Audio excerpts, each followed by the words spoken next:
kung bakit tayo, hindi lahat ng tao na alam kung bakit tayo nilalang ng Diyos.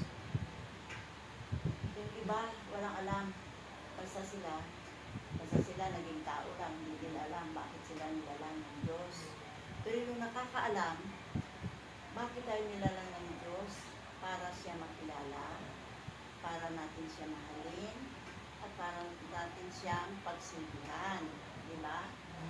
Ngayon, hindi lamang sapat na makilala natin siya, kundi dapat tayo ay may sapat na pananampalataya sa Kanya. Yun ang ano ng Panginoon. Meron tayong faith, malakas ang faith natin sa Kanya. At paano natin siya mahalin? Mahalin natin siya sa pamamagitan din ng pagmamahal natin sa ating kapwa. Yung ang gusto ng Panginoon, mahalin natin ang kapwa natin kasi kung mahal natin ang kapwa natin, mahal din natin ang Panginoon, diba? Tapos, pagsilbihan natin siya, pamamagitan ng pagsilbi din natin sa kapwa natin, sa mga nangangailangan, sa mga hirap, at saka sa mga laylaya ng mga society na nangangailangan ng mga ano natin, to serve God. Pero hindi ang Panginoon, Diyos ay mayaman na yan, hindi na niya kailangan yung yaman natin. Kaya, ang yaman na binibigay niya sa atin ay isi-share natin sa ating kapwa. Ngayon, sa pamamagitan ng ating faith, maano natin ang ating faith sa pamamagitan ng pagbasa natin ng Bible, maano natin ang salita ng Diyos, sumunod tayo sa kanyang mga sinasabi doon, i-meditate natin yan, at isipin natin kung ano yung kahulugan ng mga binabasa natin, at sa huli ay maging successful tayo. At ang ating faith, makita nang nagbubunga ang ating pananampalataya, may makikita sa ating sarili. Sa sarili natin na powerful tayo, courageous, malakas tayo, matatag, tapat, at walang lugar ang mga kasinungalingan, walang lugar ang mga kasamaan sa buhay ng tao may pananampalataya sa Panginoon. Kaya yan ang ibig ng Panginoon sa atin, na maging matapat tayo sa Kanya, sumunod tayo sa Kanya, at sumunod tayo sa Kanyang kalooban. Amen. Kalooban ng Panginoon. Tatagin ang ating pananampalataya. Amen. Praise the Lord. Praise your lang. Praise Yahweh. Amen. Praise Yahweh. Start this muna. So, God is good. God is good. All the time. All the time. God is good. Praise Yahweh. Wala pala ko rin. Now and forever. Praise the Lord. Set my spirits free. Yahweh Shaddai. Yahweh Shaddai. Set my For ang spirit. Diyos. Amen. Narito bang ating Panginoon? Amen. God is good. All the time. All the time. God is Maraming good. palakpak. Maraming Hallelujah. Dadako na po tayo sa pagpapahayag tungkol sa pag-aari ng Diyos sa ating panahon at sa nababagong panahon. May pagkaloob ng ating ginang ng Bagong Jerusalem, ilan dilit iba, ginang Mel. Amen. Malakas na palakpak sa ating Diyos. Alam mo, maraming mag-sharing mga tampok man lang sana. Tapos gusto mo mag-share kita? Ha? Gusto mo mag-share? Dalawa pang prayer meeting, sister. Share lang po siya. Dalawa pa nga kasi. Sabihan nyo na po. Susunod. Okay. Susunod na lang si ate. Okay, magandang hapon sa inyong lahat. Amen. Nanangalian na ba kayo? Bago Hindi yung na. pumunta.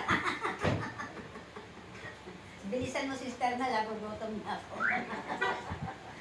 Alam mo, pag dito tayo pumupunta kay Sister Dulcie, talagang umaasa tayo mayroong na pagkain. Kahit ni Lord. Kaya kahit na kumbidahin tayo ito, kahit na ako'y may sakit, babangon. Dahil hindi dun sa pagkain, kundi sa salita ng Diyos. Amen? Palakpakan po natin ang ating buhay na Panginoon. Maraming palakpak! Magmadali si brother, kakanta pa sana ako.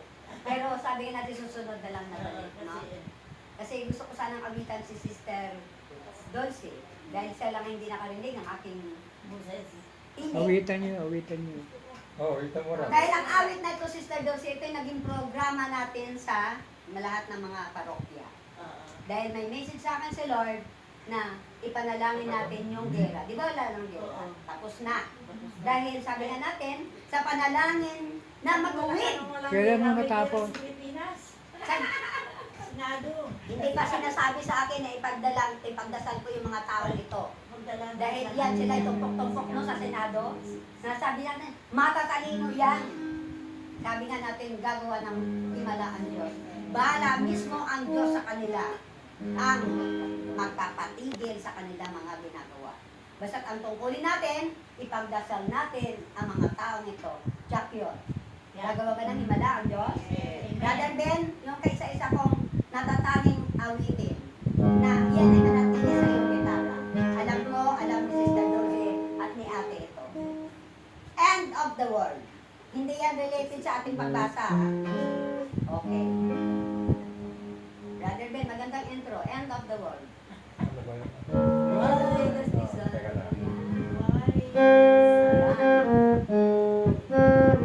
Yan, intro pa lang talagang kantang-kantan si Brother Ben. Why does the sun go on shining? Dito magkalapot dapat harap. Why does the sea rush to shore? Don't they know it's the end of the world? It's indeed when you say goodbye. I wake up in the morning and I wonder why everything the same as it was. I can't understand, no I can't understand how love the winds brings dance. Why does my heart go on beating?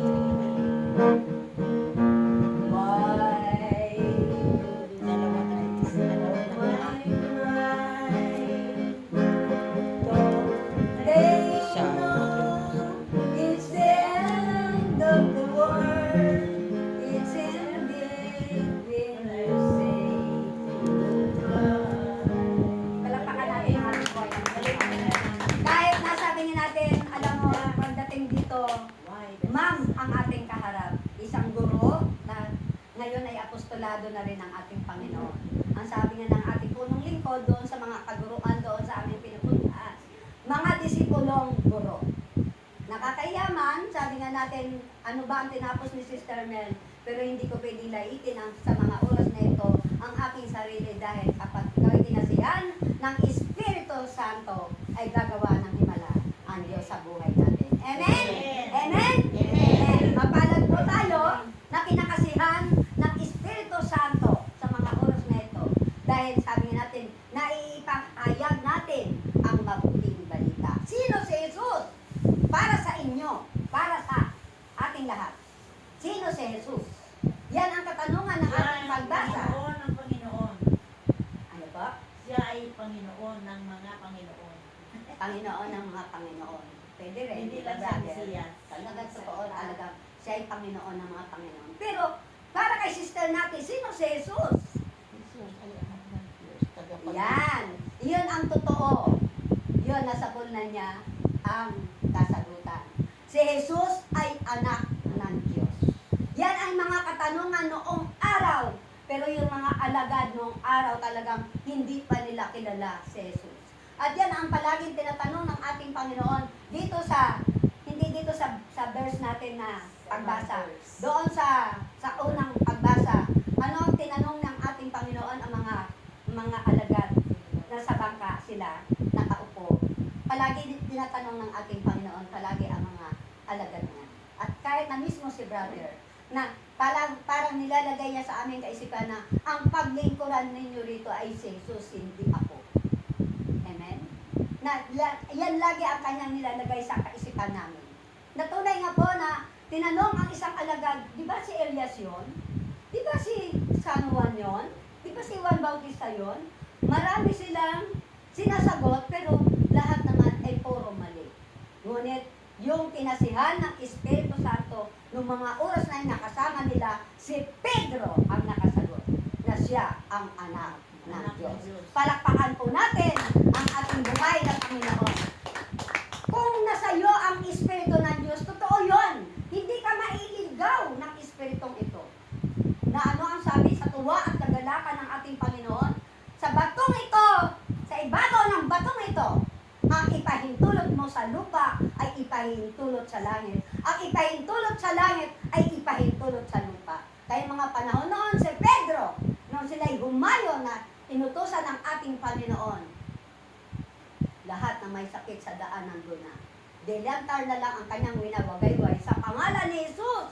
Sa pangalan ni Jesus, kayong lahat ay gagaling. Gumaling ba? Amen. Gumaling ba? Amen. Binigyan siya ng kapangyarihan ng Diyos. Yun na yun. Kaya nga, napakabuti ng Diyos. Kapag ikaw ay binigyan ng kapangyarihan, gamitin mo sa mabuti. Tsak yun! Gumawa ba ng himala? Amen. Saang lugar yun pumunta sila? Pedro. Noong mga panahon noon, na sila inutusan na umayo ng ating Panginoon. Pero hindi yan ang pagbasa. Pero yan ay katanungan din ng ating Panginoon sa mga alagad ng non-pro pa. Ano ibig sabihin ng non-pro? Hindi pa professional. Parang nag-aaral pa tayo, amen? Katulad namin, tulad natin, tayo nag-aaral pa dito, non-pro. Kaya dito sa kapila na pagbasa, original, mga Parisiyo at Escriba na rin ang kaharap ni Jesus. Mga matatalino na sila, hindi ko yun kaya. Pero sabi natin, gagawa ba ng himala ang Diyos? Amen. May nakasagot din ba? Na kung sino si Jesus? Sila, marami rin silang katanungan doon. Kahit na sino nga yun naghugas ng kamay? Judas. Go! Si Pilato. Si Pilato, sabi niya, wala akong makitang masama sa taong ito. Bakit gano'n na lang ang gagawin nila sa taong ito? Wala akong makitang masama. Ano ba ang ginawa kaya ng taong ito? Sino nga? Pilato. Si Pilato ay hindi kilala si Jesus. Mga panahon noon, hindi kilala si Jesus. Si Jesus sa mga oras na yun ay nakakulong. Nakakulong siya. Pero sabi nga natin, ano ang ibig sabihin nun? Bakit hindi niya itinuloy ang pag-ano kay Jesus? Ano ang tawag doon? Pag-akusa. Dahil pag-usig. Pag-usig.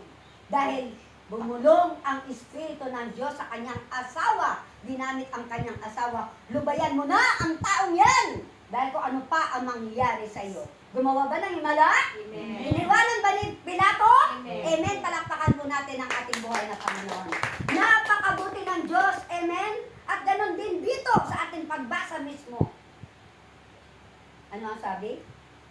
Hindi ko makita.